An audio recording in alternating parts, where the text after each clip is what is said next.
السلام عليكم ورحمة الله تعالى وبركاته. وعليكم السلام ورحمة الله تعالى وبركاته. الحمد لله رب العالمين والصلاة والسلام على سيد المرسلين وآله وصحبه أجمعين. சிஷ்டியா ஷேഖ்மார்களுடைய வரலாற்றை பார்த்து வருகிறோம். அதில் குறிப்பாக ஹஜரத் ஹாஜா குத்துபுத்தீன் பக்தியாரி காக்கி ரஹ்மத்துல்லாஹி அலைஹி அவர்களுடைய வாழ்க்கை வரலாற்றை பார்த்து வந்தோம். எஜமான் அவர்கள் சொல்லுவார்கள், நோன்பு நோற்பது பெரியோர்கள் சாலிஹீன்களுடைய முக்கியமான ஒரு அமல். அது சில்லா இருப்பாங்க பெரியோர்கள், 3 நாள் சில்லா 40 நாள் சில்லா அப்படின்னு காடுகளில் போய் நோன்பு நோற்ற வண்ணமாக. நோன்பு மனிதனை அல்லாஹோடு சேர்த்து வைக்கக்கூடிய மிக முக்கியமான ஒரு அம்சம். அதிகமாக சாலிக்கீன்கள் அதிகமாக நோன்பு இருக்கணும்னு சொல்லுவாங்க. அதிகமாக இன்னும் மற்ற வணக்கங்கள் இருக்குது, தொழுகை போன்றவைகள். இதில் ரியா கலக்க வாய்ப்பு இருக்குது. தொழுகையில் இருந்துக்கிட்டு நம்ம சிந்தனை வேறு பக்கம் போக வாய்ப்பு இருக்குது. ஆனால் நோன்பை பொறுத்த வரைக்கும் நோன்பு வச்சுட்டான் ஒருத்தன், அவன் சிந்தனை மாறி கூட அல்லாத விட்டு வேறு பக்கம் போகாது. தண்ணி மறந்து கூட குடிக்க மாட்டான். தண்ணி கொண்டு போனால் நோன்பு வச்சுருக்கோம், அல்லாஹ் பார்த்துட்ருக்கு, அந்த உணர்வை அது அதிகப்படுத்தும். ஹுசூர் அல்லா, அல்லாஹோடு இருக்கக்கூடிய சிந்தனையை, மய்யத்தை இலாஹியுடைய சிந்தனையை நோன்பு அதிகப்படுத்தும். யாரும் பார்க்காத இடத்துல போய் கூட தண்ணி குடிக்க மாட்டார்ல நோன்பு வச்சுருக்கிறவர். நம்ம யாரும் பார்க்காட்டியும் அல்லாஹ் பார்த்துட்ருக்குறான்ற உணர்வை அது உண்டாக்கும். அதனால் நோன்பை பெரியோர்கள் மிகுந்த வலியுறுத்தி சொல்லியிருக்காங்க. அது மட்டும் இல்லை, நோன்பு நம்முடைய நஃப்ஸை உடைக்கும். என்னதான் ஒருத்தன் அவனுடைய இதில் ஒரு கோபம், மற்றபடி அவன்கிட்ட திமிருத்தனம் இதான் அதிகமாக இருந்தாலும் நோன்பு வைக்க அந்த திமிரு, அந்த கோபம், அந்த வெறியெல்லாம் கொஞ்சமாக குறைஞ்சிரும். அது நஃப்ஸை உடைக்கிறதுல நோன்பு ரொம்ப பெரிய ஒரு பாக்கியம் பெற்றது. இன்னொன்று, நோன்பு மனிதனுடைய ஷஹவாத்துக்களை அடக்கும். கோபத்தை அடக்கும்னு சொன்னோம், வெறியை அடக்கும், திமிரை அடக்கும், தற்பெருமையை உடைக்கும், ஷஹவத்தையும் உடைக்கும். ஹதீஸ் பெருமானா சொன்னாங்க, யா மஅஷரல் ஷுப்பாப், யா மஅஷர் ஷபாப் மனிஷதா அமின்குமல் பாஅத ஃபல்யத்தஸவ்வஜ். நீங்களால் முடிந்தால் திருமணம் செய்து கொள்ளுங்கள். ஃபைல்லா ஃபல்யஸும், இல்லைன்னா நோன்பு வைத்துக் கொள்ளுங்கள். ஃபைன்னஹு அகது லில் பஸரி வ அஹ்ஸனு லில் ஃபர்ஜ், அது உங்கள் மானத்தை காப்பாற்றும், உங்கள் கண் பார்வையை காப்பாற்றும் அப்படின்னு சொன்னாங்க. இந்த ஒன்றுக்காக தன்னுடைய கஸ்ரு ஷஹவத், மனோ இச்சையை அடக்குதல், இச்சைகளை அடக்குதல் என்பதற்காக வேண்டி நீயத்தை வச்சு நோன்பு வைத்தால் நிச்சயமாக அல்லாஹ்வுடைய உதவி வரும். ரசூலுல்லாஹி ஸல்லல்லாஹு அலைஹி வஸல்லம் அவர்களுடைய உத்தரவுக்காக நோன்பு வைக்கிறேன். யார் இளைஞர்கள் நோன்பு வைக்கிறான்? அந்த மாதிரி நோன்புக்கு நோக்கமே என்னை கட்டுப்படுத்தி கொள்வதற்காக. மனோ இச்சை அதிகமாக தெரியுது, அது கட்டுப்படுறதுக்காக நோன்பு வைக்கிறேன். ஷஹவாத்துகள் காலிபாகுது, என்னை மிகைக்குது, இச்சைகள் என்னை மிகைக்குது, அதுக்காக நோன்பு வைக்கிறேன் அப்படின்னு வச்சா நம்ம இச்சைகளை உடைக்கும். அது அந்த பவர் நோன்புக்கு இருக்குது. புரிஞ்சுங்களா? கட்டுப்படுத்தும். நம்ம தவறான எண்ணங்களை விட்டும், தவறான சிந்தனைகளை விட்டும், தவறான பார்வைகளை விட்டும் நம்மளை பாதுகாக்கும். மிஸ்கின் ஹஜ்ஜுக்கு போகிறதுக்கு கொஞ்ச நாள் பயமாக இருந்துச்சு. என்னன்னு கேட்டால் ஒரு ரிவாயத்து வந்துச்சு கிதாபுகளில். இதை ஜக்கரியா மௌலானா அந்த கிதாபில் எழுதுகிறாங்க. மக்காவில் போய் தவாஃப் சுற்றிட்டு இருந்திருக்கான் ஒரு மனிதன் அங்கே காபத்துல்லால. அப்போ ஒரு அழகான பெண் அந்த பக்கம் போயிருக்கிறான். எஹ்ராம் கட்ட நிலையில் முகத்தை மூட மாட்டாங்க, முகம் மட்டும் திறந்துருக்கும் உடம்பெல்லாம் முன்னாலும். அதனால் முகத்தை கவர் பண்ண மாட்டாங்கல்ல. அப்போ இந்த பொண்ணு நல்லா இருக்காளே அப்படின்னு பார்த்துருக்கான். திரும்ப பார்த்துருக்கான். முதல் பார்வை தெரியாமல் பட்டுச்சுன்னா எல்லாம் மன்னிச்சிட்றான். ரெண்டாவது திரும்ப பார்த்துருக்கான். பார்த்த உடனே தஸ்த கைபுன்னு எழுதுகிறாங்க. மறைவிலிருந்து ஒரு கை ஓங்கி அறை விட்டது. அவன் கண்ணு தனியாக கண்டு கீழே வந்துருச்சான். நல்லா நம்ம அனைவரையும் பாதுகாப்பானாங்க. கண்ணு தனியாக கண்டு கீழே வந்துருச்சு அப்படின்னு எழுதியிருக்காங்க அவங்களுடைய கிதாபுகளில். அமல்களின் சிறப்பில் வருது.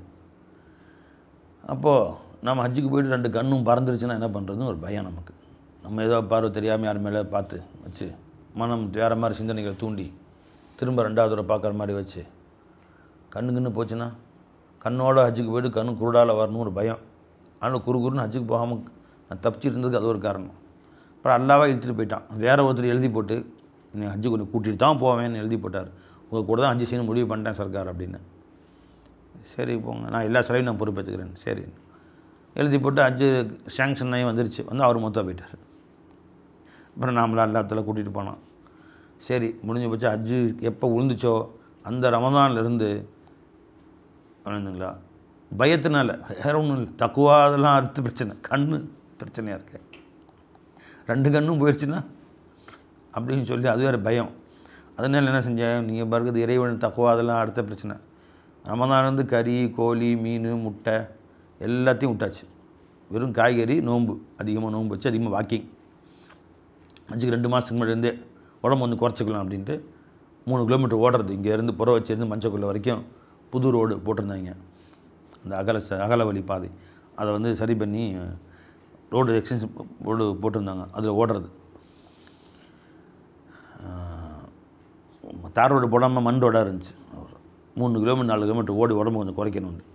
அதோடு எல்லாத்தையும் 2 மாதமும் விட்டாச்சு. ஹஜ்ஜுக்கு போயாச்சு. அங்கே போய் நிறைய விருந்தெல்லாம் வந்துச்சு.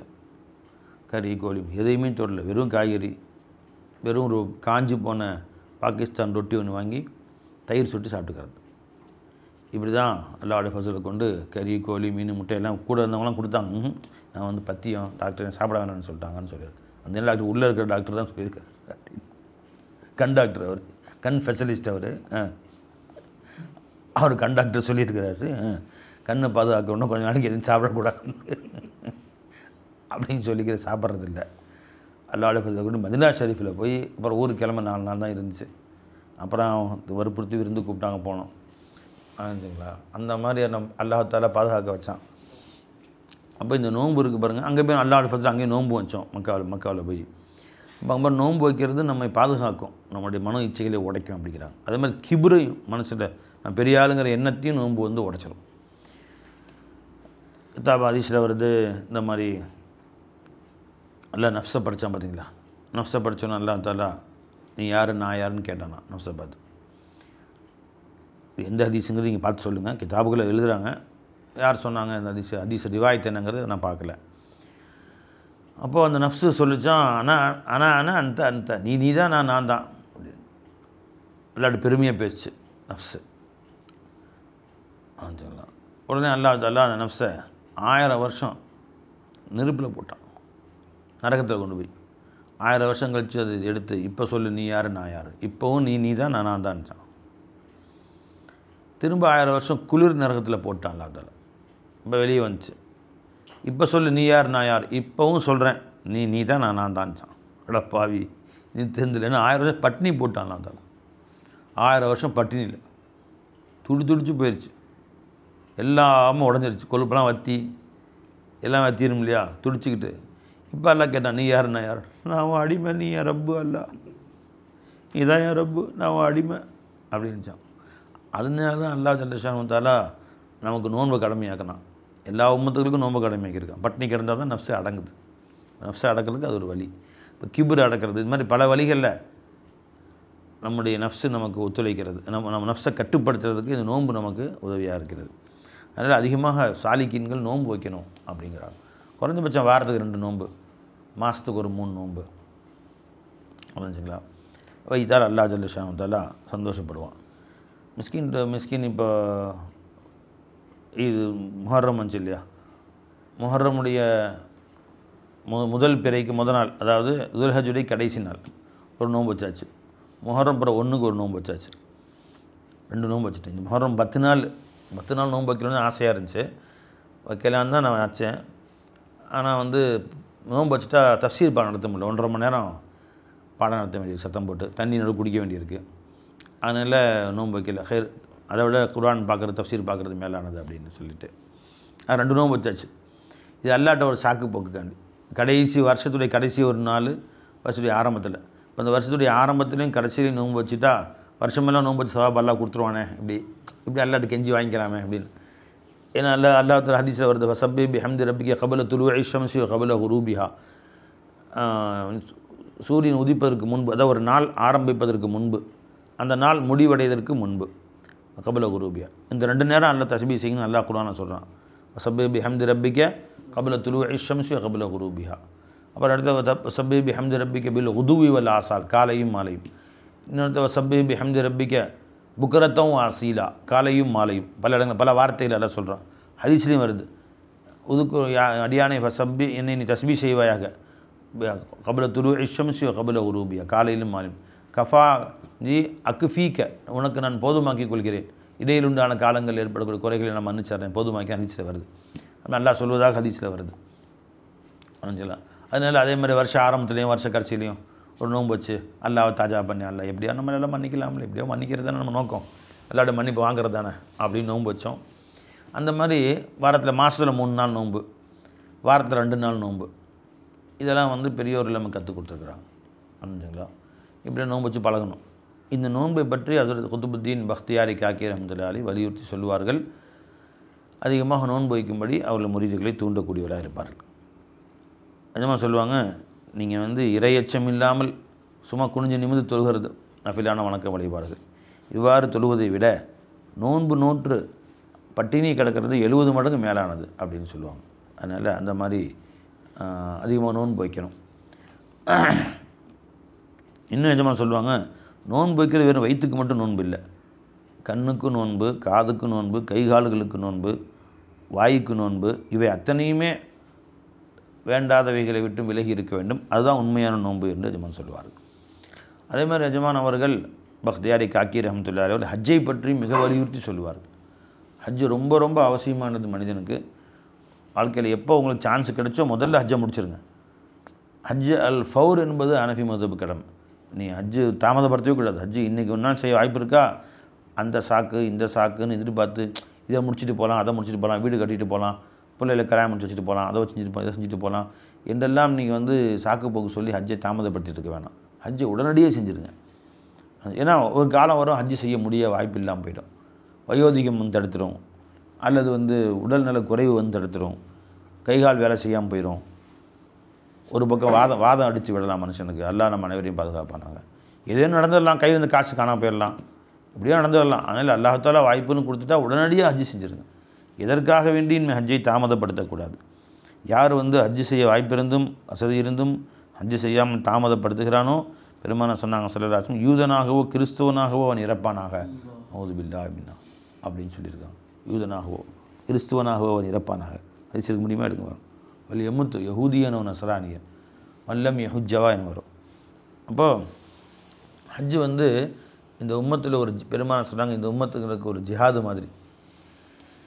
பை ஹிஜ்ரத்து மாதிரி ஜிஹாது மாதிரி ஹஜ்ஜு. இப்போ நமக்கெல்லாம் இப்போ ஜிஹாதுக்கூடிய வாய்ப்பு இல்லை பாருங்கள், ஜிஹாது செய்யக்கூடிய வாய்ப்பு இல்லை. அது இஸ்லாமிய ஆட்சிகளில் இருந்தது. இப்போ நம்ம இந்தியா நாட்டில் வசிக்கிறோம். இப்போ எங்கே போய் ஜிஹாது செய்கிறது? ஜிஹாதுன்னு கத்தி தூக்கிட்டு போய் தெருவில் போகிறோம், குத்தவ முடியும்? போங்கடா அப்படின்னு குத்தவ முடியும்? அது ஜிஹாதாக? அது ஜிஹாதில் அது பேர் ஃபசாத் ஆகிடும். அது புரிஞ்சுங்களா? அதனால் அது வந்து சரியில்லை.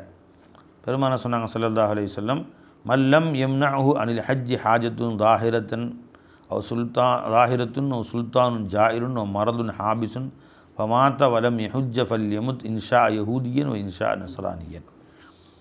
ஒரு மனிதனுக்கு ஹஜ்ஜு செய்வதற்கு வாய்ப்பிருந்தும் அவன் செய்யாதிருந்தால், ஹஜ்ஜு எந்த தடையும் செய்யாதிருந்தால், ஹஜ்ஜு செய்ய தடையினா எப்படி? ஒன்று வந்து வெளிரங்கமான ஹாஜத்துன் தாஹிர், வெளிரங்கமான தேவை, அவனுக்கு சாப்பாட்டுக்கே வழி இல்லை, ஹஜ்ஜு செய்ய முடியாது அவனால். அல்லது வம்படியான அரசர், அந்த நாட்டு ராஜா வந்து ஹஜ்ஜு செய்ய யாரும் அனுமதிக்கிறது இல்லை, அநியாயக்கார அரசராக இருக்கார். இப்போ அங்கே ரஷ்யாவிலேருந்து யாருமே ஹஜ்ஜுக்கு வர மாட்டாங்க, சைனாவிலேருந்து யாரும் ஹஜ்ஜுக்கு அனுப்புறதில்லை கவர்மெண்ட்டு. அந்த கவர்மெண்ட் ஹஜ் தடை செஞ்சு வச்சுருக்கு. அந்த மாதிரி ஹஜ்ஜுக்கு தடையே செய்யப்பட்டிருந்தால், அவர் மரதுன் ஹாபிசுன், அல்லது நடக்கவே முடியாத மாதிரி இவனை தடுத்து வைக்கக்கூடிய வியாதி இருந்தால், இந்த காரணத்துக்காக இன்னும் அல்லாஹ் மன்னிச்சிட்றான். இதெல்லாம் எதுவும் இல்லாமல் ஒருத்தர் ஹஜ்ஜுக்கு வராமல் இருந்தால், அப்படியே மூத்தா போனால் அவன் யஹூதியாக இறக்கட்டும், அது நஸ்ரானியாக இருக்கட்டும் என்றார் நாயகம் ஸல்லல்லாஹு அலைஹி வஸல்லம். அல்லாஹ் நம்ம அனைவரையும் பாதுகாப்பானாங்க. இந்த ஹதீஸ் வந்து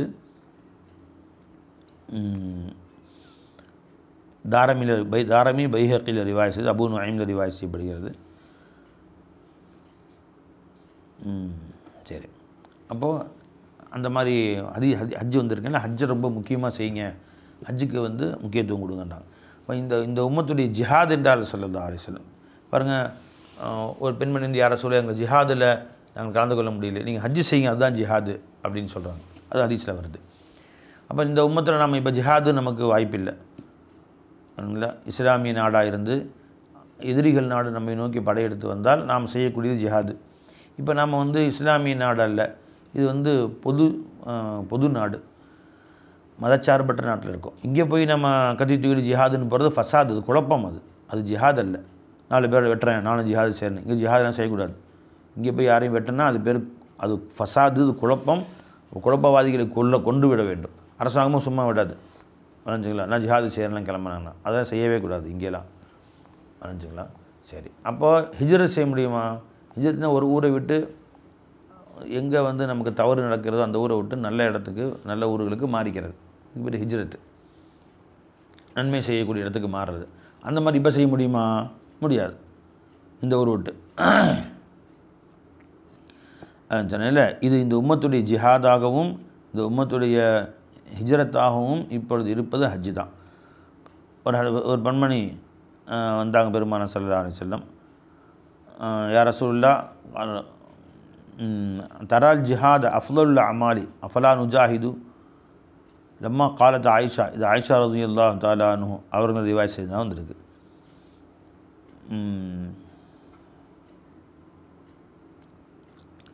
அஃபலா யா ரசூலுல்லாஹ், ஜிஹாது வந்து அமல்களில் மேலானதுன்னு நீங்கள் சொல்லியிருக்கீங்க, அப்போ நாங்கள் ஜிஹாது செய்ய முடியுமா? அலைஹிஸ்ஸலாத்து வஸ்ஸலாம், அலைக்குன்ன ஜிஹாதுன் லா கிதால ஃபிஹி அல் ஹஜ்ஜு அல் உம்ரா, உங்களுக்கும் ஜிஹாது இருக்கிறது, அது ஆனால் இப்போ சண்டை நடைபெறாது, அதுவாகிறது ஹஜ்ஜும் உம்ராவுமாக இருக்கும். பார்த்தீங்களா? இப்போ ஹஜ்ஜு உம்ராங்கிறது எவ்வளோ இப்போ ஜிஹாது மாதிரி இங்கேருந்து கிளம்பி வீட்டை விட்டு மனைவி மக்களை விட்டுட்டு போய் அங்கேருந்து ஹஜ்ஜு முடிஞ்சு திரும்ப வர்றது. இப்போ இந்த ஒரு ஹஜ்ஜுக்கு போனாங்க எத்தனை பேர்? 50 லட்சம் பேர் ஹஜ்ஜுக்கு வர்றாங்கன்னா நிறைய பேர் மொத்தம் போயிடுறாங்க. தமிழ்நாடு சார்ந்த 7 பேர் இந்த வருஷம் வஃபாத் ஆகிட்டாங்க. மொத்தம் இந்தியாவில் 100 பேர்கிட்ட வஃபாத் ஆகிட்டாங்க. 1.25 லட்சம் பேர் போகிறாங்க. அந்த கடுமையான வெயில், அந்த ஒரு போர்க்களம் மாதிரி தான் அதுவும். அத்தனை ஆயிரம் மக்களுக்கு மத்தியில் போய் சாப்பாடு, உணவு எல்லாமே சிரமமாக தான் இருக்கும். இத்தனைக்கு மத்தியில் ஹஜ்ஜு செஞ்சுட்டு வர்றாங்களே, அதுவும் ஒரு ஜிஹாது மாதிரி தான் அப்படின்னு சொன்னாங்க ஸல்லல்லாஹு அலைஹி வஸல்லம். இப்போ இதை நாம் இன்றைக்கி எல்லோரும் கடைபிடிக்கணும். அல்லாஹ் நம்ம எல்லோருக்கும் தௌஃபீக் செய்வானாங்க. இப்போ ஹஜ்ஜு உம்ராங்கிறது இந்த உம்மத்துக்கு ரொம்ப முக்கியமானது என்று சொன்னார்கள். எஜமான் அவர்கள் இவ்வாறு ஒவ்வொரு அமலுடைய சிறப்புகளையும் நமக்கு சொல்லிக் கொடுத்துருக்குறாங்க. குத்துபுத்தீன் பக்தியாரி காக்கி ரஹ்மத்துல்லாஹ் இன்னும் சொன்னாங்க, திக்ருகளில் மிக மேலானது திருக்குர்ஆன் ஓதுவது தான். ஏனென்றால் திருக்குர்ஆனை ஒருவன் ஓதுகிறான் என்று சொன்னால் அல்லாஹ்ட்ட பேசிகிட்டு இருக்கான்னு அர்த்தம். அல்லாஹ்ட்ட பேச பேச பேச பேச அல்லாஹ்வுடைய நட்பு அதிகரிக்கும், அல்லாஹ்வுடைய குர்ப் அதிகரிக்கும், அல்லாஹ்வுடைய நெருக்கம் அதிகரிக்கும். ஒரு ஃப்ரெண்டுன்னு என்ன அர்த்தம்? அதிகமாக பேசிகிட்டே இருக்கான், டெய்லி காலையில் சாயந்தரம் வரைக்கும் பேசிகிட்டே இருக்கான், வெளியூர் போனால் ஃபோனில் பேசுகிறான், நட்பு அதிகரிக்கும். அவர் எனக்கு ரொம்ப ஃப்ரெண்டுங்க தௌஃபீக்கு. அப்புறம் எப்போ பேசுகிறீங்க? கடைசியாக ஒரு 10 வருஷத்துக்கு முன்னாடி பார்த்துறோம், அதுக்கு முன்னாடி பேசலை அப்படி. அவர் ஃப்ரெண்டு, அவர் திரும்ப 10 வருஷம் கழிச்சு பார்க்கலாம் ஐடியாவில் இருக்கிறோம். அதெல்லாம் எப்படி ஃப்ரெண்டுன்னு சொல்ல முடியும்? க்ளோசஸ்ட் ஃப்ரெண்டுன்னு சொன்னால் அடிக்கடி பேசணும், டெய்லி பேசணும், அணைஞ்சிங்களா? அப்போ அல்லாஹ்ட்ட அதிகமாக பேசக்கூடியவர் தான் அல்லாஹ்வுடைய நண்பர். இப்போ குர்ஆன் வந்து அல்லாஹ் இடத்துல அதிகமாக பேசுவதற்கு ஒரு வாய்ப்பாக இருக்குது. ஹதீஸில் வருது, மன் ஷகலஹு கலாமி, குர்ஆனை ஓதுவது ஒருவனை தடுத்து விட்டது அன் மஸஅலத்தி என்ற துவா கேட்பதை விட என்று சொன்னால் அத்தைது அஃதலமா உஅத்தி சாயிலின், இந்த துவா கேட்குறவங்க என்னெல்லாம் கேட்குறாங்களோ அவர்களுக்கு என்னெல்லாம் நான் தருவனோ அதை விட மேலானவனை கொடுத்துட்றேன்ட்டான். அதை இப்போ காலையிலேருந்து மாலை வரைக்கும் குர்ஆன் வீடியோ உட்காந்துருக்காங்க. இப்போ ஹாஃபிஸாக்கெல்லாம், இப்போ ஹாஃபிஸாக்களை பார்த்தா எனக்கு ஒரு பொறாமையாக இருக்குது. இப்போ நானும் ஹிஃப்ஸு மசால் சேர்ந்தாலான் இருக்கேன். எப்படிங்களா? அவங்க ஹிஃப்ஸு பண்ணுறதுக்கு லேட் ஆனாலும் பிரச்சனை இல்லை. 1 வருஷமோ 2 வருஷமோ 3 வருஷமோ, சில பேர் 2 வருஷம் முடிக்கிறாங்க, 5 வருஷம் முடிக்கிறாங்க, 1 வருஷத்துலையும் முடிக்கிறாங்க. ஒருத்தருடைய அல்லாஹ் கொடுக்குற தௌஃபீக்கை பொறுத்த வரைக்கும். ஆனால் 1 வருஷத்தை முடித்தவரோட 5 வருஷம் முடித்தவர்கிட்ட மேலானவர். ஏன்னு கேளுங்க, 1 வருஷம் முடிச்சா அடுத்து வேலைக்கு போயிட்டார், ஒரு ஆள் தானே அவருக்கு தௌஃபீக் கிடச்சிது. இவர் 5 வருஷம் ராவா பகலாக குர்ஆன் ஓதுறார்.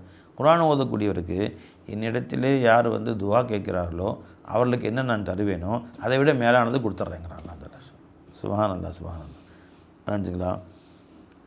மன் ஷகலஹுல் குர்ஆனு வ திக்ரி அன் மஸ்அலதி யகுல் ரப்பு அஸ்ஸ வஜல். திருமதி ஷரீஃப் வரக்கூடிய ஹதீஸ் அபூ சயீத் குத்ரி ரலியல்லாஹு அன்ஹு ரிவாய் செய்கிறாங்க.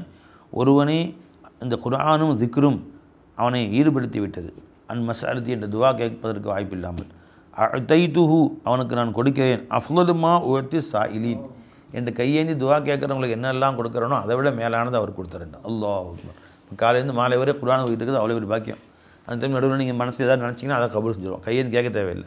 கொஞ்சம் ஹாஃபிஸாக்கிற குர்ஆன் ஓதிட்டே கொஞ்சம் காலையிலேருந்து சாயந்தரம் வரைக்கும் அந்த பை அந்த ஏதாவது அல்லாட்ட கேட்குறீங்க அல்லா இது மாதிரி கூட இல்லை நீங்களாம் மனசாக கேளுங்க குரான் யூஸ் பண்ணுறவங்களாம் சொல்லி எல்லோரும் அல்லா நடுவில் சொந்த பில்டிங்காக கூட இல்லை இது வாடகை பில்டிங்காக இருக்குது சொந்த பில்டிங் ஆக்கி கொடுத்துடல அப்படின்னு நடுவில் அல்லாட்ட கேட்டுங்க நாளைக்கு நான் இதில் குரான் வந்து கேட்டே இருங்க அல்லாட்ட துவா கேட்பவர்களுக்கு தருவதை விட அதிகமாக அல்லாஹ் தரும் வரைஞ்சுங்களா ஃபதுலு கலாம் இல்லாஹி அலா சாயிரில் கலாம் எவ்வளோ பேச்சுக்கள் துணியாவில் இருக்குது இது எல்லாத்தோட குரான் அல்லாவுடைய கலாம் இது எவ்வளோ மேலானது என்றால் எவ்வளோ மேலானது அல்லாவுடைய கலாம் வரைஞ்சுங்களா மற்ற கலாம்களை விட மற்ற பேச்சுக்கள் எதுவாக இருக்கட்டும் மௌலூதாக இருக்கட்டும் புர்தாவாக இருக்கட்டும் எல்லாம் கலாம் தான் வரைஞ்சிங்களா இருக்கிற பக்கம் எல்லாம் அல்லா பயான் நீ பயான் செய்கிற பயான் கேட்குற இது எல்லாம் உயர்வானது தான் ஆனால் அல்லாவுடைய கலாம் எவ்வளோ உயர்வானது என்றால் மற்ற அனைத்தையும் விட ஃபதுலில்லாஹி அலா ஹல்கிஹி அனைத்து சிருஷ்டிகளை விட அல்லாஹ் எவ்வளோ மேலானவன் ஒரு 2 இன்ச்சா நம்மளை விட அல்லாஹ் எவ்வளோ மேலானவன் பேச்சா இதுக்கு மேலு கீழுக்கு பேச்சே கிடையாது நீ இல்லையே நீ தான் நீ அதமாச்சே அவன் தான் மௌஜூது உனக்கு ஒப்பீடு செஞ்சாலே அதுவே வந்து நமக்கெல்லாம் வந்து ஒரு அல்லாவுக்கு எனக்கு எவ்வளோ வித்தியாசம்ன்றது கணிச்சிக்கிட்டு இருக்கிறீங்க அப்படின்னு நினச்சாலே ஒன்றுமில்லைன்னு அர்த்தம் நீ ஒன்றும் விளங்காத ஆளாக இருக்க லூசுன்னு அர்த்தம் அவன் யார் நாம் யார் ரசூல் சல்லாசம் அவர்களே தூ குஜா மன் குஜா நீங்கள் யார் நான் யார் ரசூல் இல்லா தூ அமீரே ஹரம்மை ஃபக்கீரே அஜம்னு படிக்கிறான் இப்போ அல்லாவும் நாமளும் யார் அல்லாஹ் அக்பர் கபீரா இப்போ அல்லாவுக்கும் அவனுடைய மகளுக்கும் எவ்வளோ வித்தியாசமோ அந்த அளவுக்கு அல்லாவுடைய கலாமுக்கும் மகளுடைய கலாமுக்கும் வித்தியாசம் இருக்குன்றாங்க இப்போ கலாமுல்லா அவ்வளவு பெருசு வாழ்நாளெல்லாம் கலாமுல்லாலே இருக்கணும் வரைஞ்சிங்களா மதரசாக்களில் உட்காந்து 7 வருஷம் மந்திக்கு மானி அது இதுன்னு எவ்வளோ பாடங்கள் ஓதுறாங்களே வரைஞ்சிங்களா இவ்வளோ பாடங்கள் தேவையானது தான் எல்லாமே வேணானது இது எல்லாமே தேவையானது கலாமுல்லாவுக்கு முக்கியத்துவம் கொடுக்கணும் அதனால் முன் சென்ற பெரியவங்களுடைய பழக்கம் எப்படி இருந்துச்சுன்னா முதல்ல குரான் ஹிஃபது பண்ணாமல் எந்த பாடமும் ஆரம்பிக்க மாட்டாங்க இப்போ நாம் வந்து அந்த மாதிரி பார்த்தா ஆலிம் சாக்களுடைய தொகை குறைஞ்சி போயிடும் உலகத்தில் அப்படிங்கிறதுக்காண்டி ஏதோ குரான் ஓத தெரிஞ்சாலே ஆலிம்ஸ் சேர்த்துக்கிறோம் மசாலா சேர்த்து 7 முறை ஓதி வெளியே அமுச்சு விட்டுறோம் முன் சென்ற பழக்கம் முன் சென்ற பெரியோர்கள் மகான்கள் முஃபஸ்ஸிரீன்கள் முஹத்தீஸீன்கள் மொதல் வேலை குரான் ஹிஃப்ஸ் பண்ணிடணும் 7 வயசுலேயே ஹிஃப்ஸ் பண்ணி முடிச்சிருவாங்க 3 வயசுலேயே ஆரம்பிச்சிருவாங்க 7 வயசுலேயே குரான் ஹிஃப்ஸ் பண்ணி முடிச்சிருவாங்க அது பின்னாடி தான் மற்ற கலைகள் எல்லாம் ஹதீஸுகள் ஃபிக்ஹு எல்லாம் பின்னாடி தான் குரான் ஹிஃப்ஸுக்கு இன்னைக்கு முக்கியத்துவம் இல்லாமல் ஆக்கிட்டான் குரான் ஹிஃப்ஸ் பண்ணால் தான் மசாலா சும்ரா ஆரம்பிக்கணும் அந்த காலத்து பழக்கம் இமாம் அபு ஹனீஃபா ரஹ்மத்துல்லாஹி அலைஹி ஒரு மாணவர் வந்தார் சின்ன வயசு தான் உங்கள்கிட்ட ஃபிக்ஹு கற்றுக்கலாம் வந்திருக்கிறேன் குரான் ஹவுஸ் ஆகிட்டியாப்பா இல்லை எவ்வளோ ஓதிருக்கு இப்போ தான் குரான் ஓத கற்றுட்டு ஓதிட்டுருக்குறேன் வேலையே இல்லை நீங்கள் முதல்ல குரான் ஹிஃப்ஸ் பண்ணிவிட்டு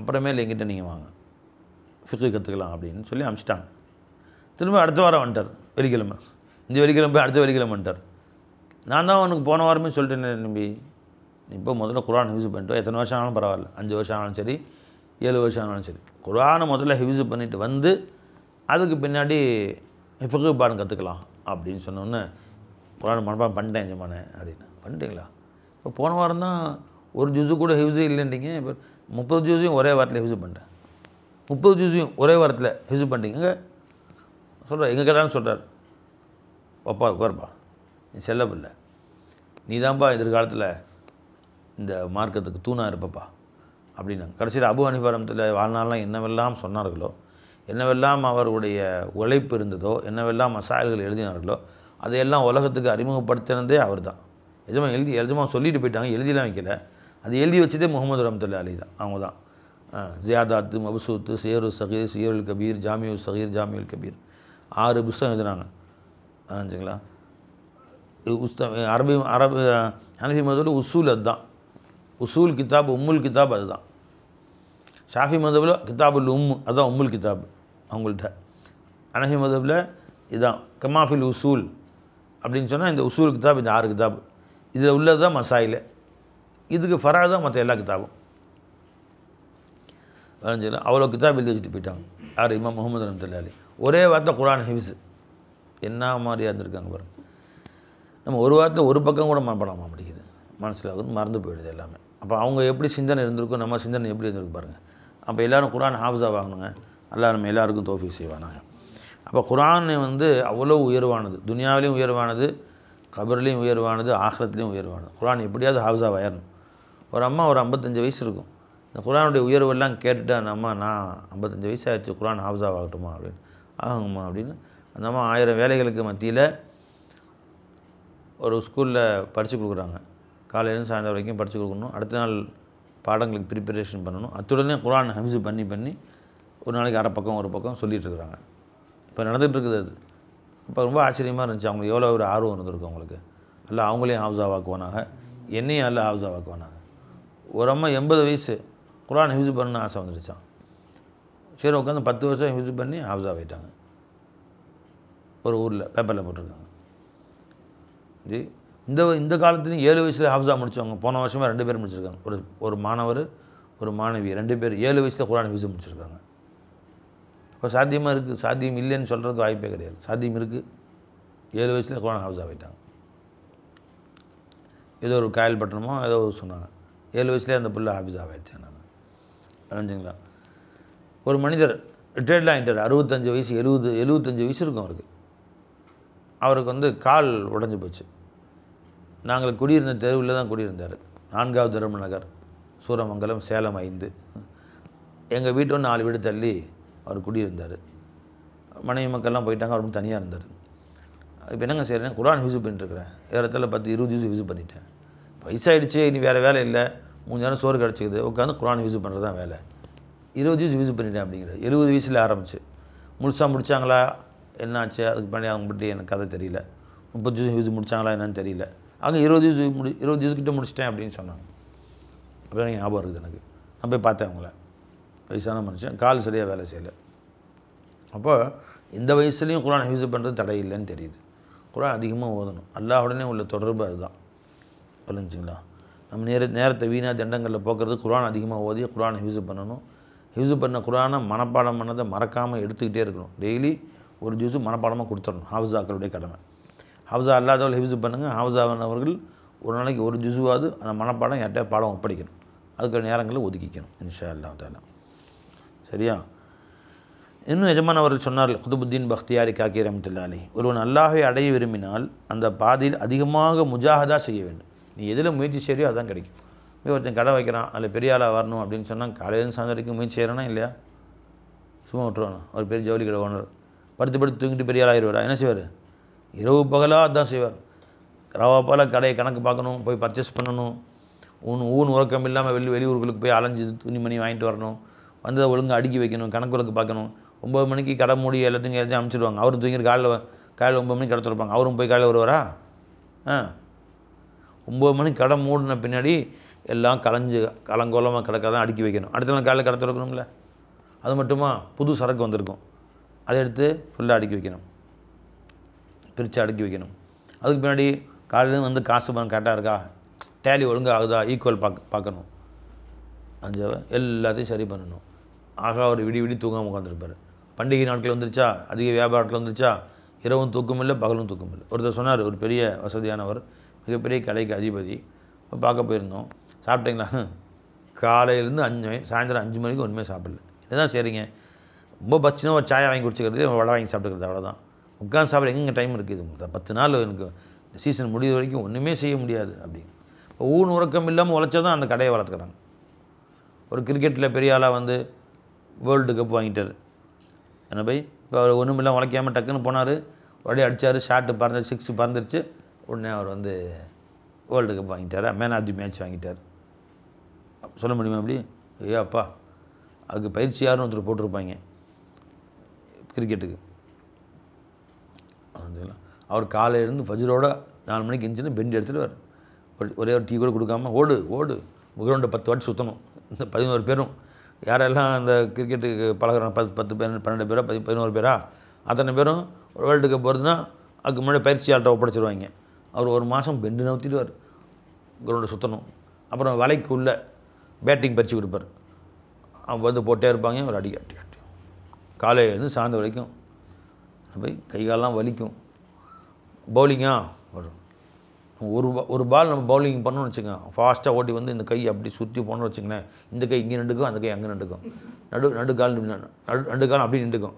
அப்புறம் அப்படி தான் டாக்டரை கொண்டு போகணும், ஸ்ட்ரெச்சரில் வச்சு இப்படி தான் கொண்டு போகணும் நம்மளையெல்லாம். ஏன்னா நமக்கு அது பயிற்சி கிடையாது இல்லையா, நமக்கு நம்ம அப்படியே சொகுசாக அப்படியே எந்திரிச்சு வாழ்ந்து அப்படி தட்டை சோறு வச்சு கை கழுவு கூட எந்திரிச்சு பைப்புக்கு போக கஷ்டமாக இருக்குது. தண்ணி கொண்டாங்க பாருங்க, அப்படியே கையை கழுவிட்டு அப்படியே நைஸாக அப்படியே மெதுவாக சாப்பிட்டு நம்ம இப்படி சாப்பிட்டு பழகிட்டோம். அவங்க அங்கேருந்து தங்கடின்னு மணிக்கு இத்தனை கிலோமீட்டர் ஃபாஸ்ட்டில் வந்து வீசணும்னு இருக்குது, ஃபாஸ்ட்டு பவுலிங். அவ்வளோ ஃபாஸ்ட்டாக வந்து அவ்வளோ சொல்லட்டி கையை வீசினா நம்ம கை தனியாக வந்துடும், அந்த முட்டை விட்டு தனியாக கலந்துக்கும். அது பயிற்சி இல்லாமல் வராது. அது சுழல் பந்து வீச்சு, இப்படி சுற்றி வீசுவாங்கல்ல, அது சுழல் பந்து வீச்சு. நம்ம இப்படி இப்படி கை நின்றுக்கும் நமக்குலாம். இப்போ டாக்டரை கொண்டு போய் அதை முறுக்கு மறுபடியும் அப்படி 2-3 முறுக்கு முறுக்கி சரியாக்கி அப்பா அப்படி எடுக்கணும் நம்ம கையெல்லாம். அவ்வளோ முயற்சி செய்யாமல் கிடைச்சவை. அப்போ கிரிக்கெட்டுக்கு, ஃபுட்பாலுக்கு, வந்து கடைக்கு, வியாபாரத்துக்கு, தொழிலுக்கு எதுவாக இருந்தாலும் எதுவும் முயற்சி செய்யாமல் எதுவுமே கிடைக்காது. மஞ்சத்த வஜத அல்லைசல் இன்சானு இல்லாமல் ஆசா.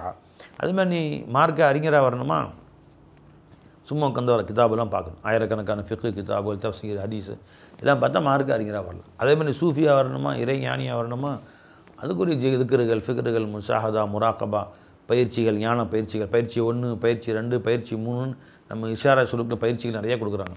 இறை ஞான பயிற்சிகள் அதெல்லாம் செஞ்சால் தான், அந்த பயிற்சிகள் செஞ்சால் தான் வேலை வர முடியும். இப்போ முஜாஹதா செய்யாமல், முஷாஹதா செய்யாமல் நீ ஹக்கு தாலா இடத்தில் நெருங்க முடியாது, அல்லாஹ் தாலா நெருங்க முடியாதுன்னு சொல்லிட்டு அதே மாதிரி சொல்கிறாங்க. பெருமானா ஸல்லல்லாஹு அலைஹி வஸல்லம் அவர்கள் தன் முன்பின் பாவம் மன்னிக்கப்பட்டவர்கள், ஹபீபாக இருந்தார்கள், அல்லாஹ்வின் நேசராக இருந்தாங்க. மிஅராஜில் கொண்டு போய் அல்லாஹ் தன்னை காமிச்சான். அவர்களை அல்லாஹ் ஜல்லஷானு தஆலா தன்னுடைய நேசர் என்று சொன்னான். வரஃபனால திக்கிற உயர்த்திட்டோன்னு சொன்னான். சொர்க்கத்துடைய துனியா ஆகத்துடைய சாவியை அவன் கையிலன்னு சொன்னான் அல்லாஹ் தஆலா. ஊத்திட்டு மஃபாத்திஹு சமாவாத்தி வல்லல் ஹஸாயினு சமாவாத்தி வல்லல்.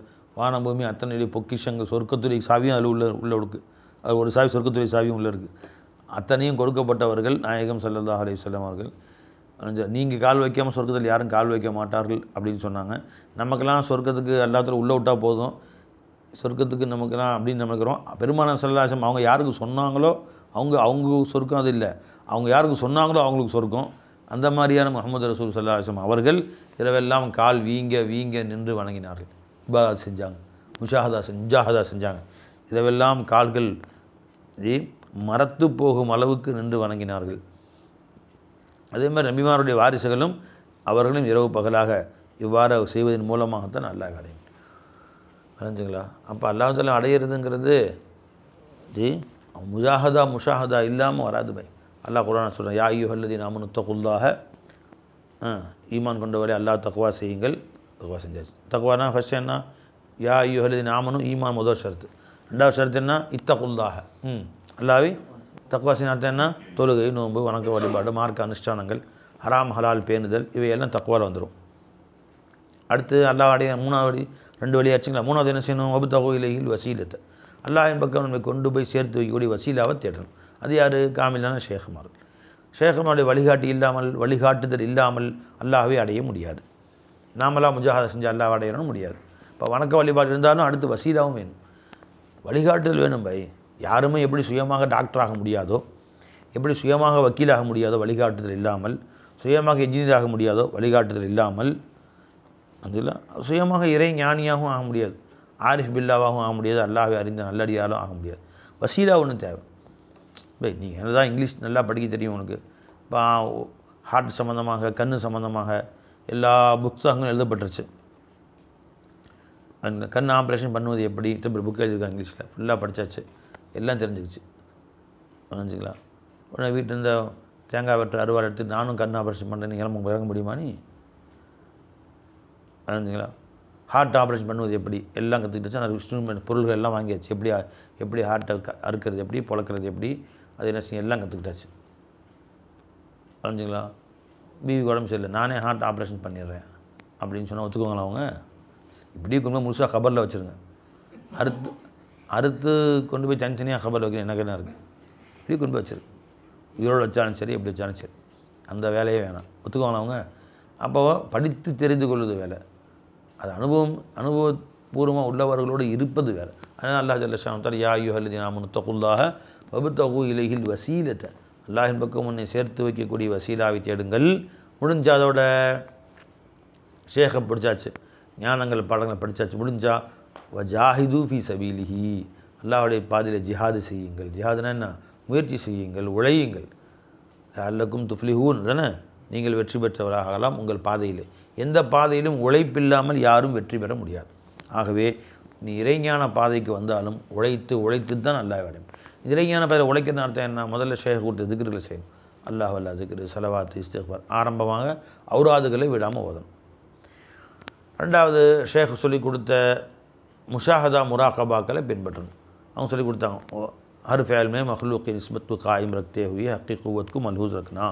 ஒவ்வொரு செயல்களிலும் சிருஷ்டிகளையும் சம்பந்தத்தை அறிப்படுத்தியவனாக ஹக்குடைய குவத்தை கவனிச்சியா? இன்னைக்கு காலையில் வரைக்கும் எந்திரிக்கும் போது உட்காரும் போது ஒரு குவத்தை கொண்டு தான் கித்தாப் எடுத்தேன், உன் குவத்தை கொண்டு தான் வச்சேன், கவனிச்சோமா? சிஃபாத் அதமியாமே சிஃபாத் உஜூதியாவுக்கு மல்ஹூஸ் ரக்னா. சிஃபாத் அதமியாவில் சிஃபாத் உஜூதியாவை கவனிச்சோமா? மஹ்லூக்கே நமூதுமே ஹக்கி வஜூதுக்கு மல்ஹூஸ் ரக்னா. சிருஷ்டிகளுடைய தோற்றத்தில் அக்குடாவுடைய உஜூதை கவனிச்சோமா? லா இலாஹ இல்ல ப்ராக்டிக்கலில் கொண்டு வர்றது. எப்போல்லாம் தேவை பூர்த்தி ஆகிறதோ அல்லாஹ் தான் என் தேவையை பூர்த்தியான்னு பார்த்தோமா? சாப்பிடும் போது, எந்திரிக்கும் போது, தண்ணி குடிக்கும் போது, உட்காரும் போது, இப்படியாக இந்த பயிற்சியை கொண்டு வரணும். கொண்டு வந்து 24 மணி நேரமும் அல்லாஹ்வுடனே இருக்க பழகும். அக்கதாவுடைய சிந்தனையை நம்மை விட்டு பிரிந்து போவதற்கு அனுமதி அளிக்கக்கூடாது. இஹ்ஃபதில்லாஹ், அல்லாஹு தாலாவுடைய சிந்தனையை பாதுகாத்துக்கொள். தஜிதுஹு துஜாஹக், உனக்கு முன்பு அல்லாஹ் இருப்பதை பெற்றுக்கொள்வாய் அப்படின்னா. அப்போ இந்த முயற்சிகள் செய்யாமல் அல்லாஹ்வை அடைய முடியாது. என் ஷேഖ் சொல்லுவாங்க, சர்ச் அல்லாஹ்வை தேடு, ரீச் அல்லாஹ்வை அடைந்து கொள். சர்ச் ரீச் அண்ட் லவ் அல்லாஹ்வை நேசி, அண்ட் லிவ் வித் அல்லாஹ்வுடனே சேர்ந்து வாழ், and sacrifice yourself for Allah, உன்னை அல்லாஹ்வுக்காக அர்ப்பணமாக்கிக்கொள் என்று என் ஷேഖ் சொல்லுவாங்க. அப்போ அந்த பயிற்சிகளை செய்யணும். இப்போ இந்த இறைஞான பாடங்களை படித்தது மட்டும் இல்லாமல் ஷேഖுடைய தொடர்பில் இருக்கணும். இது ஒரு முயற்சி. அப்போ ஒன்று ஔராதுகள், ரெண்டாவது முராகபா முஷாஹதா போன்ற, மூணாவது எந்த அளவு முடியுமோ ஷேഖுடைய தொடர்பில் இருக்கணும். யா அய்யுஹல்லதீன ஆமனு தக்குல்லாஹ் வ கூனு மஅ சாதிகீன் தொடர்பில் இருக்கணும். அப்படின்னா அவங்களோட சேர்ந்து அவங்களுடைய சோபத்தில் இருக்கணும். நான் ஔராது ஓதிக்கிறேன், அங்கேருந்து தூரமாக இருந்துக்கிறேன், எவ்வளோ முடியுமோ அந்த ஷேഖுடன் அவங்களோட சேர்ந்திருப்பதில் முயற்சி செய்யணும். ஒன்று அவங்க இருக்கிற இடத்துக்கு நீ வா, அல்லது நீ இருக்கிற இடத்துக்கு அவங்கள கூப்பிடு, அவங்களோட சேர்ந்து இருந்து பழகுங்க. அப்போ தான் அந்த ஞானங்கள் நம்ம கல்பில் வந்து ஒட்டும். புரிஞ்சுங்களா? இது மூணாவது. நாலாவது, ஷேഖுடைய உபதேசங்களை அடிக்கடி கேட்கணும். இப்போ நம்ம தூரத்தில் இருக்கிறோம், அடிக்கடி கேட்க முடியலன்னா குறைஞ்சபட்சம் ஒரு நாளைக்கு ஒரு பயானாவது கேளுங்க. புரிஞ்சுங்களா? ஒவ்வொரு முரீதுக்குன்னு அதான் சொல்கிறது. என்ன சொன்னது? கட்டாயமாக ஒரு நாளைக்கு ஒரு பயானாவது கேளுங்க. அப்போ தான் அவன் கல்பில் மீண்டும் மீண்டும் இறை ஞானங்கள் வந்துக்கிட்டே இருக்கும். அது உரு போட்ட மாதிரி வந்துக்கிட்டே இருக்கும். நாளாச்சு. ஐந்தாவது, முதாக்கரா செய்யுங்க. ஒவ்வொரு பீர்பாய்களும் டெய்லி அரை மணி நேரமாவது, 20 நிமிஷமாவது, 10 நிமிஷமாவது மற்ற பீர்பாய்களிடத்தில் இன்றைய பாடம் என்ன, இன்றைக்கி என்ன நீங்கள் பார்த்தீங்கன்னு முதாக்கரா செய்யணும். ஒவ்வொருத்தருக்கும் ஒரு ஹுக்கும் சொல்லியிருக்கு. குறைஞ்சபட்சம் எல்லோரும் யாராவது ஹலீஃபாக்களோட முரீதுகளோட லைனில் வந்துருக்கு. ஒரு நாளைக்கு ஒரு 10 நிமிஷமாவது கான்ஃபரன்ஸில் பேசுங்க. அல்லா தஆலா இப்போ வசதி உண்டாக்கியிருக்கான். நேரில் சந்தித்து பேச முடியாவிட்டாலும் கான்ஃபரன்ஸில் பேசிக்கலாம். இப்போ இவ்வாறாக தொடர்புகள் பீர்பாயோட தொடர்புலேயே இருக்கணும். அப்போ அதன் மூலமாகத்தான் ஒருவருக்கு ஒரு பரிமாறிக்கொள்வாங்க. இந்த 5 செய்தியும் செஞ்சிங்கன்னா இன்ஷா அல்லாஹ் தஆலா சீக்கிரத்தில் அல்லாஹ்வை அடையலாம். அல்லாஹ்வுடைய குர்பு கிடைக்கும். ஒன்று என்ன? ஔராதுகள். ஷேக் ஒன்று வாயால் சொல்லக்கூடிய அல்லாஹ் அல்லாஹ்வுக்கு ஸலவாத் இஸ்திக்ஃபார். மூணாவது அந்த ஷேக் சொல்லி கொடுத்துருக்க பயிற்சிகள் முராகபா முஷாஹதா, 4 வகை தக்வாக்களை டெய்லி பெய்யுது மண்டு. மூணாவது சுஹபத்தே ஷேக்கில் இருக்கிறது. ஐந்தாவது டெய்லி ஷேக்குடைய பயான்களை கேட்குறது. நாலாவது. அஞ்சாவது பீர்பாகிகளோட தொடர்புகளோடு இருக்குது, அவங்களோடய அதிகமாக தொடர்பு இருக்குது. வீண் வேலைகளை விட்டு கிடைத்த நேரங்களை அதுக்காக பயன்படுத்த. இந்த 5ம் குறைந்தபட்சம் இருந்தால் இந்த காலத்தை இது முஜாஹதா. இந்த முஜாஹதா கொண்டு அல்லாஹ் தஆலா நெருக்கத்தை, அல்லாஹ்வுடைய குர்பை அடையலாம். அல்லாஹ் நம்ம அனைவரும் தௌஃபீக் செய்வானாக. இப்போ குதுபுத்தீன் பக்தியாரி காக்கி ரஹ்மத்துல்லாஹி சொன்னாங்க, ரசூல் ஸல்லல்லாஹு அலைஹி வஸல்லம் அவர்கள் இவ்வளோ பெரிய ஞானம், அவர் அல்லாஹ் இவ்வளோ பெரிய அந்தஸ்தில் இருந்தும் கூட டெய்லி அவங்க முஷாஹதா முராகபால தங்கள் நேரங்களை அதாவது அல்லாஹ்வுக்காக செலவழித்தார்கள். நாம் அந்த மாதிரி இருப்பதன் மூலமாகத்தான் அல்லாஹ்வை அடைய முடியும் என்று எஜமான் அவர்கள் சொன்னார்கள். அல்லாஹ் தஆலா எஜமானோடைய ஃபைஸானை கொண்டு நம்மையும் அந்த மாதிரி அல்லாஹ்வை அடைவதற்கு தௌஃபீக் செய்வானாக. அஸ்ஸலாமு அலைக்கும் வரஹ்மத்துல்லாஹி தஆலா வபரகாத்துஹு. இந்த 5 விஷயங்களையும் எழுதி வச்சுக்கோங்க. அது அப்படியே எழுதி வரிசையாக எழுதி இடத்துக்கு அனுப்பி வைங்க. அஸ்ஸலாமு அலைக்கும் வரஹ்மத்துல்லாஹி வபரகாத்துஹு.